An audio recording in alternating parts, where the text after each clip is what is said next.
तो दर्शकों के सवालों की ओर बढ़ूं उससे पहले कुछ और भी नंबर्स आए हैं, उनको भी समझना बहुत इंपॉर्टेंट है। लोकेश सर, मैं इसलिए आज दर्शकों के सवालों से पहले इन नंबर्स पे आया हूं क्योंकि इनका रिएक्शन काफ़ी तीव्र देखने को मिला है। स्पेशली जैसे हमने गेनर लूजर्स में देखा भी, एक्सिस बैंक और एचडीएफसी बैंक, इनके नंबर्स का रिएक्शन अगर आप देखेंगे तो काफ़ी शार्प देखने को मिला है। हालांकि एचडीएफसी बैंक के नंबर्स ज़्यादातर पैरामीटर्स पर अच्छे हैं, अबाव एक्सपेक्टेशंस हैं, लेकिन उसके बावजूद जो रिएक्शन है 4.5% नीचे का देखने को मिला है। और एक्सिस बैंक में भी अगर आप देखेंगे तो करीब 4.5% के आसपास ही गिरावट है। क्या सर ग्रॉस एनपीए जो थोड़ा एसेट क्वालिटी को लेकर चिंताएं हैं वो स्टॉक के ऊपर हावी होती हुई दिख रही हैं? क्योंकि इन्होंने बोला भी है कि एग्री बिजनेस को अगर आप इंक्लूड करेंगे तो नंबर्स आपको थोड़ा सा ऊपर दिखेंगे ग्रॉस एनपीए नेट एनपीए के, लेकिन अगर आप उसको हटा देंगे तो ग्रॉस एनपीए इनके फ्लैट हैं क्वार्टर क्वार्टर बेसिस पर 0.91% के आसपास। चिंता क्या है सर एचडीएफसी बैंक और एक्सिस बैंक को लेकर? क्या स्लिपेजेस बढ़ रही हैं वो दिक्कत की बात है या फिर एसेट क्वालिटी को लेकर कंसर्न्स हैं? सर ये एचडीएफसी बैंक है और एचडीएफसी बैंक से इस तरह का रिजल्ट एक्सपेक्ट नहीं कर रहा है मार्केट। और वो एक बड़ा रीजन है ये टूटने का। रीजन कुछ भी दे, इसको ऐड करें उसको ऐड ना करें, बट अगर आप आईसीआईसी बैंक का रिजल्ट देखें, आप दूसरे बैंकों का रिजल्ट देखें, वो काफी अच्छा है देन एचडीएफसी बैंक।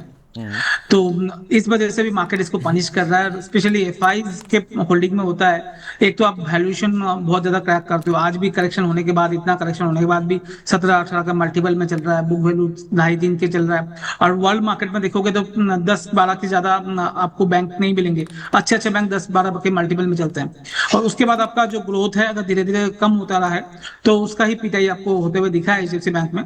या as in line with the expectation था और उसी वजह से ये in line with the correction हुआ है मेरे हिसाब से। और इसमें कोई मतलब ऐसी बात नहीं है जो करेक्शन इतना ज्यादा क्यों हुआ है। मेरे हिसाब से ये करेक्शन होना था, बट नीचे के तरफ 750-760 के लेवल पे बहुत अच्छा सपोर्ट जोन है। तो यहाँ पर मुझे ज्यादा टूटते हुए नहीं दिख रहा, बट अपॉर्चुनिटी अगर आपको देखना है लॉन्ग साइड में तो एचडीएफसी बैंक को हटाइए और आईसीआईसी बैंक को देखिए। हाँ। सर आज से 10 साल पहले हम बात करते थे एचडीएफसी बैंक नंबर 1 है, आईसीआईसी बैंक नंबर 2 है, आईसीआईसी में 50 प्रॉब्लम है, एचडीएफसी में कोई प्रॉब्लम नहीं है। वही चीज अब उल्टा हो गया सर। अब उल्टा हुआ आईसीआईसी है। बैंक में नंबर 1 है, आईसीआईसी बैंक अच्छा पोजीशन दिखा रहा है, क्वार्टर एंड क्वार्टर अच्छा कर रहा है, और वहीं एचडीएफसी बैंक लेगार्ड रह रहा है, कहीं ना कहीं कोई दिक्कत कर रहा है। तो यहाँ पर क्या है, मेरे हिसाब से एचडीएफसी बैंक से थोड़ा दूर रहे, कॉन्ट्रा प्ले कर सकते हैं आईसीआईसी बैंक बाई और एचडीएफसी बैंक से। ठीक है, मैं इसको थोड़ा और आगे एक्सटेंड कर देता हूँ वरुण जी, आपके लिए थोड़ा सवाल और टफ कर देता हूँ। अगर आप इसमें पीएसयू बैंकों को भी जोड़ लें, क्योंकि भरमार है, अगर आप देखेंगे ये निजी बैंकों के जिनके नंबर्स आए हैं शनिवार को, उसमें कुछ पीएसयू बैंक भी शामिल हैं। टू स्टार्ट विद पीएनबी, इनके नंबर्स अच्छे थे, रिएक्शन भी पॉजिटिव, आपको चार्ट के ऊपर दिख भी जाएगा आज। इसके साथ साथ आप देखेंगे तो पीएसबी यानी कि पंजाब एंड सिंध बैंक, इनके भी नंबर्स आए, इसका भी रिएक्शन आप देखेंगे तो ठीक ठाक देखने को मिला है। केवल आईडीबीआई बैंक में जहां पे खबरों का इंपैक्ट भी रहता है इनके विनिवेश को लेकर, वहां पर जरूर हम देख रहे हैं कि आज थोड़ा नंबर्स के बाद रिएक्शन नेगेटिव देखने को मिल रहा है। हालांकि अगर आप आईडीबीआई बैंक के नंबर्स को भी देखेंगे तो नंबर्स में कुछ ऐसा खास बड़ा नेगेटिव आपको नज़र आएगा नहीं, क्योंकि ग्रॉस एनपीए इनके फ्लैट रहे हैं 2.3% पर, और नेट एनपीए में 0.15% से 0.16% का नंबर देखने को मिला है। तो पीएसयू बैंक्स ज़्यादा बढ़िया हैं जहाँ पे करेक्शन भी हो चुका है वरुण जी, या फिर प्राइवेट बैंक्स ही? जी, देखिए पीएसयू और प्राइवेट बैंक की अगर हम बात करेंगे तो पीएसयू बैंक्स का चार्ट अभी भी थोड़ा सा वीक साइड पर है। जैसे हम काफी दिनों से बात करें, निफ्टी प्राइवेट बैंक के चार्ट अच्छे हैं। और जो अमूमन ये जो रिजल्ट्स निकल के आए, जो अर्निंग्स निकल के आए, उसकी थीम है मार्जिन प्रेशर है, एसेट क्वालिटी इंप्रूव हो रही है।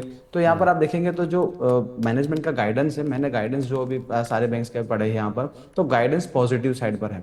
तो जो आई थिंक जो नीम्स पर प्रेशर आया है, या फिर जो अभी जो रेट कट हुई उसकी वजह से जो उनका जो मार्जिन प्रेशर है, वो आई थिंक एक क्वार्टर तक है। और दूसरे जो नेक्स्ट क्वार्टर है मार्जिन काफी यहाँ पर जो मैनेजमेंट है काफी कॉन्फिडेंट है। साथ ही में आप देखेंगे एचडीएफसी बैंक की अगर बात करें, जो अपडेट्स आए थे क्वार्टरली अपडेट्स, उसके बाद एचडीएफसी बैंक में काफी अच्छी रैली हमें देखने को मिल चुकी थी। उसके वजह से आप देखेंगे तो जो अर्निंग्स जो इंप्रूव नहीं हुए, जो अर्निंग्स के अंदर मटेरियलाइज नहीं हुआ, उसके कारण हमें यहाँ पर एक करेक्शन देखने को मिला। बट प्योरली ऑन टेक्निकल बात करें तो 740 745 का एक जोन था, उसके बाद एक हायर बेस बना था 775 के आसपास, और वहां से एक ब्रेकआउट आया था। अब उसी जोन में वापस यहाँ पर एचडीएफसी बैंक मिल रहा है। आपके पास अभी चॉइस है आईसीआईसीआई बैंक, क्योंकि आईसीआईसीआई बैंक देखेंगे तो बेहतरीन अर्निंग्स आए और सारे पैरामीटर्स पर बीट है। तो ऐसा नहीं है कि मार्केट के अंदर पूरा बिजनेस खत्म हो चुका है। बैंक्स अच्छा कर रही है, जो कामकाज अच्छा कर रही है, जैसे लोकेश जी ने बताया, वहां पर आपको अर्निंग्स विजिबिलिटी दिख रही है। तो यहाँ पर जो मैनेजमेंट है उनको जो अपने जो स्टॉक से टाइट करने पड़ेंगे और यहाँ से जो बिजनेस है वहां पर फोकस करेंगे तो इनके नंबर भी इंप्रूव हो सकते हैं। पीएनबी के नंबर आप देखेंगे, पीएसयू साइड सरप्राइजिंग फैक्टर था और आपने जैसे बताया 4% के अराउंड अप है। बट पीएनबी में आप हालांकि आप देखेंगे तो काफी बार नंबर्स उन्होंने यहाँ पर अच्छे पेश किए हैं, बट मार्केट यहाँ पर वैल्यू नहीं दे रहा है। आप एक रेंज में ही कारोबार करते देखेंगे, करीबन 114 115 के लेवल्स बनेंगे, उसके बाद एक सेलिंग प्रेशर देखने को मिलती है और फिर स्टॉक करीबन 100 सब 100 के आसपास यहाँ पर बॉटम फिशिंग का होता है और फिर वहां से 10% कम हुआ आता है। तो पीएसयू बैंक्स के अंदर काफी सारे कंसर्न्स है और अभी आप देखेंगे जो क्रूड एलिवेटेड लेवल्स पर है, एनर्जी प्राइसेस ऊपर है और अगर सेंट्रल बैंक कोई एक्शन लेती है तो जहां वहां पर आपके जो बॉन्ड यील्ड्स है अगर बढ़ रहे हैं तो पीएसयू बैंक के लिए सीधा नेगेटिव इंपैक्ट होता है। इसकी वजह से पीएसयू बैंक्स में भी अभी आप देखेंगे तो उस तरह की रैली नहीं देखने को मिल रही है जो हमने लास्ट ईयर में देखी थी। तो अभी भी मुझे लग रहा है Nifty private banks better opportunity है आपको बाय करने के लिए और आईसीआईसीआई बैंक ने यहाँ पर आपको यहाँ पर शो करके भी दिया है। ठीक है, ओके। प्राइवेट बैंक्स में अभी भी अपॉर्चुनिटी ज़्यादा अच्छी है। एक आईसीआईसीआई बैंक लॉन्ग करें, एचडीएफसी बैंक शॉर्ट करें, लोकेश जी भी हमें बता रहे हैं। तो एक आम राय है एक्सपर्ट्स के बीच में कि पीएसयू छोड़िए, प्राइवेट बैंकों को पकड़िए, ये शायद आपके लिए ज़्यादा मुनाफे का बढ़िया एक प्रोपोजिशन खोलते हुए नज़र आ सकते हैं। चलिए कुछ दर्शकों के सवाल भी ले लेते हैं। सबसे पहले आज हमारे पास हमारे जो एक प्राइम मेंबर हैं गगन अधिकारी जी, इनका सवाल आया है। कह रहे हैं कि सर सोलर इंडस्ट्रीज़ का 28 जुलाई की एक्सपायरी वाला, जिस दिन ये एक्सपायरी हो रही है, मंथली एक्सपायरी है, 19,000 का कॉल बाय कर रखा है वरुण जी इन्होंने। आपकी अच्छी महारत है ऑप्शंस को लेकर, तो 450 रुपये पर 19,000 की कॉल ले रखी है इन्होंने। सर क्या करें, पूछ रहे हैं इसमें। जी, देखिए उन्होंने ऑप्शंस में बाय किया है तो अगर बिल्कुल एक ब्रेकआउट पर अभी है स्टॉक और यहाँ पर 450 पर लिए 420 के अराउंड यहाँ पर कॉल चल रही है, होल्ड करके चल सकते हैं। बट मेरा राय रहेगा, अब देखिए एक्सपायरी काफी नजदीक आ रही है, स्टॉक में छोटी सी भी करेक्शन आएगी तो out of the money call है, यहाँ पर काफी बड़ी गिरावट आ सकती है।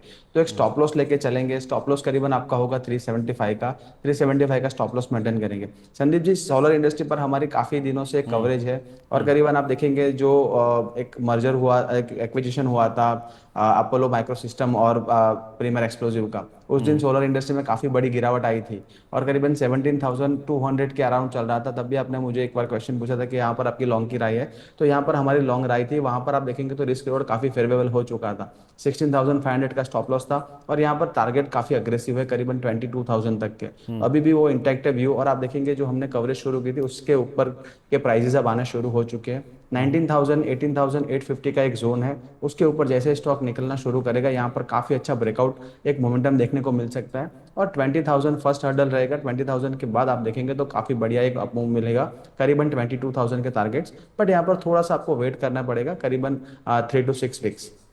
ठीक है लोकेश जी, पीआई इंडस्ट्रीज का भी इनके पास 2700 की स्ट्राइक वाला कॉल है जो कि इन्होंने 44 रुपये पर बाय कर रखा है। इनको थोड़ा गाइड कर दीजिए, कह रहे हैं कि क्या करना चाहिए। पीआई इंडस्ट्रीज 2700 की स्ट्राइक है सर। पीआई इंडस्ट्री में 2700 का स्ट्राइक है तो इसमें आप अभी रख सकते हैं। इन्होंने लिया कितने में सर? 44 रुपीज में। 40 रुपीज चल रहा है अभी। मेरे हिसाब से इसको होल्ड किया जा सकता है with stop loss of 30 rupees. 30 rupees का स्टॉप लॉस के साथ होल्ड करें, अगर उसमें मोमेंटम आता है तो 60 और 70 रुपीज तक इसमें मूव आ सकता है। ठीक है, ओके। सानवी जी कह रही हैं कि इनके पास हिडलबर्ग है 190 रुपये के रेट पर। एचडीएफसी भी इन्होंने पूछा है 870 रुपये पर है, एवरेज कर सकते हैं क्या? तो एचडीएफसी बैंक की बात हम ऑलरेडी कर चुके हैं।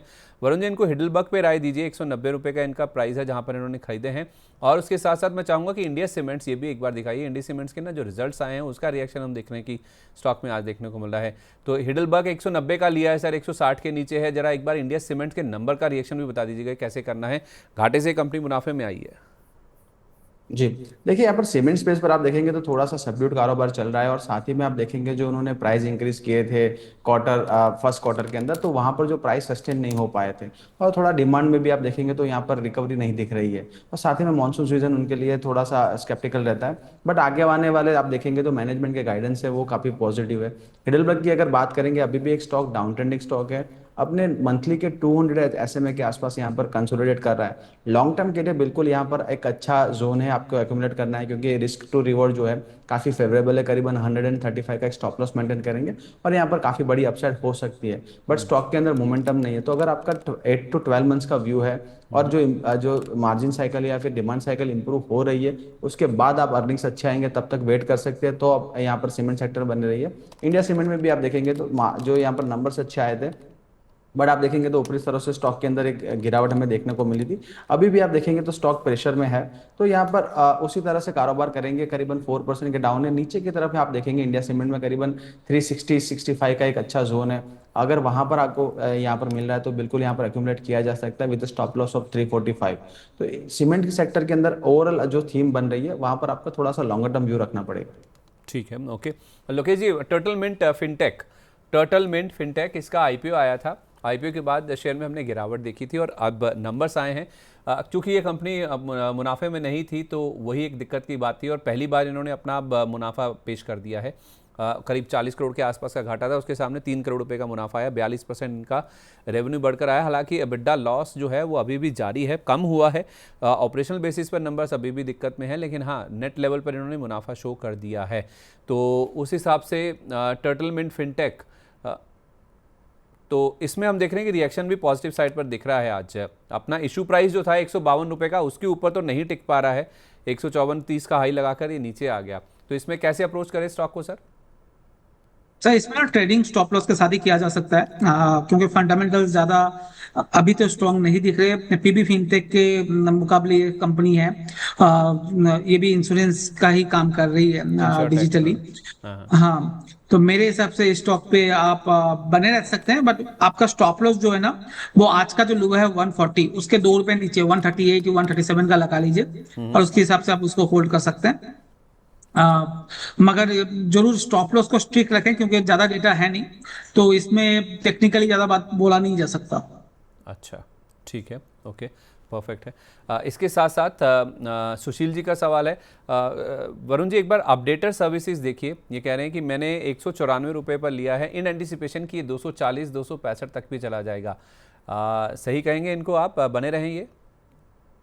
जी देखिए, यहाँ पर स्टॉक के अंदर काफी बड़ी डाउन ट्रेंड है मंथली और वीकली चार्ट पर। डेली चार्ट्स पर काफी अच्छा एक बेस फॉर्मेशन हुआ है और अपना 200 SMA जो करीबन 196 के अराउंड यहीं चल रहा है। अगर स्टॉक ब्रेकआउट कर रहा है 200 के ऊपर, तो यहाँ पर काफी अच्छा मोमेंटम फिर से बन सकता है और जो प्रीवियस रेजिस्टेंस है करीबन 220-225 के जोन में और जा एक सकता व्हाट्सएप के है। चेक।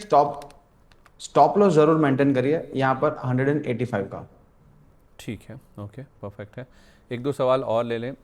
इसमें एक दादा साहिब हैं, हमारे प्राइम मेंबर हैं, ये कह रहे हैं कि HBL इंजीनियरिंग 13 शेयर हैं 812 रुपये 60 पैसे के दाम पर। Please give me suggestion for short term and long term. Sir, ऑफलेट railway stocks में कुछ मोमेंटम बनना शुरू हुआ है। कर्नेक्स माइक्रो तो चलो एक अलग ही हिसाब से चल रहा है, बहुत बढ़िया रिटर्न स्टॉक ने दिया है। HBL इंजीनियरिंग जिसने 812 रुपये 60 पैसे पर लिया है, सर उनका लेवल आ जाएगा और उनको बने रहने की सलाह देंगे, या फिर और अपॉर्चुनिटीज़ हैं अच्छी जो आप कुछ रेकमेंड करना चाहेंगे इनके लिए? सर मुझे पूछ रहे हैं? हाँ, आपसे सर। सर कनेक्स को आप जब आपने नाम लिया, हमने 1200 रुपए से इसको बात करते हुए आ रहे हैं। आज 2200, 2100, 2000 के बीच में ये स्टॉक चल रहा है। और मैं जैसे बात कर रहा था, रेलवे स्टॉक में एक ही स्टॉक अभी चल रहा है, वो है कनेक्स माइक्रोसिस्टम। HBL इंजीनियरिंग भी सर जो है कवच सिस्टम पे है, जैसे कनेक्स है। पर प्रॉब्लम ये है, इसका वैल्यूएशन कनेक्स से थोड़ा सा महंगा ज्यादा है और इस वजह से ये स्टॉक अभी चल नहीं रहा।